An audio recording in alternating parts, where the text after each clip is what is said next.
Warm hello and welcome to colleagues and friends. I hope Helen will be joining us soon, Professor Helen Rees, but hello to Professor Pontiano Kalibu and Professor Frederick Were. Thank you so much for having taken the time to join this conversation today.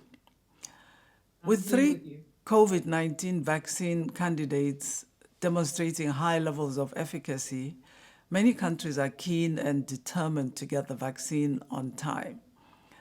We do know that African countries are concerned and hoping that pre-ordering of millions of doses of vaccine by wealthy countries will not disadvantage their accessing supplies. I think this is very much the issue of today that's being discussed all over, especially in the region. Vaccination in combination with tried and tested public health measures will help end this pandemic. And as the COVID-19 vaccine is rolled out in phases, it'll turn into the biggest vaccination drive in the history of the continent and indeed the history of the world. At WHO, we're working with countries and partners to prepare for this unprecedented initiative.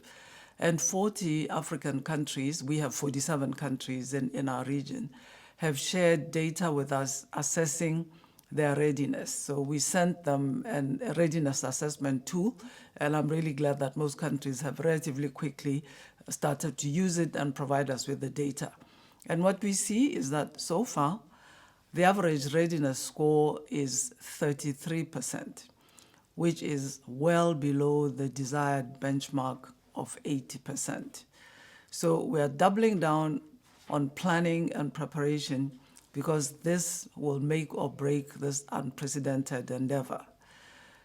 In our region, we're assisting countries to develop their COVID-19 vaccine introduction plans, including by leveraging our vast network of polio and immunization and other public health staff on the ground under the leadership of our WHO representatives. So we have physical presence in all the countries in the region, and these teams have started to work hard on this. And I had the opportunity to brief all the ministers of health when we had a meeting with them 2 days ago. We know that communities have played an incredibly important and central role in stopping the spread of COVID-19, and they'll be central in the rollout of the vaccines. It is critical that authorities reach out to communities, listen to their concerns, and give people a voice in the process of developing and implementing the delivery strategies. It's also critical to fight against false anti-vaccine information. So here I'd like to ask for your help, dear colleagues, journalists, to make sure that in the coming months, the vaccine narrative continuously emphasizes equity. We've promised Africa's ministers of health to do all that we can to ensure countries in the region are not left behind in the race to deploy vaccines, and I ask for your support on this. There are also key logistical and financing gaps where international solidarity will be imperative. The promise of vaccines comes as Africa reports more than 2.1 million COVID-19 cases and 50,000 people have sadly lost their lives. We've had a plateauing of the number of new cases per day, but we are starting to see an uptick, and that gives us a lot of concern. Countries in the Northern Hemisphere, including in North Africa, are reporting high daily cases as they move into their colder months. This is similar to what we saw at the beginning of the pandemic. And as I was saying, here in the region, the curve is once again trending upwards a little bit as we head into the holiday season when people will travel.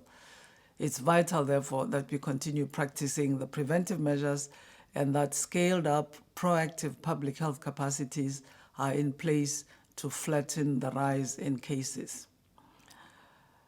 At WHO, we're working with UN agencies and other partners at country level to provide support in this endeavor, including around the response to the pandemic and providing essential services for health, because we don't want this to suffer as we focus on COVID-19. So I look very much forward to our conversation today, and I thank you all for having joined us.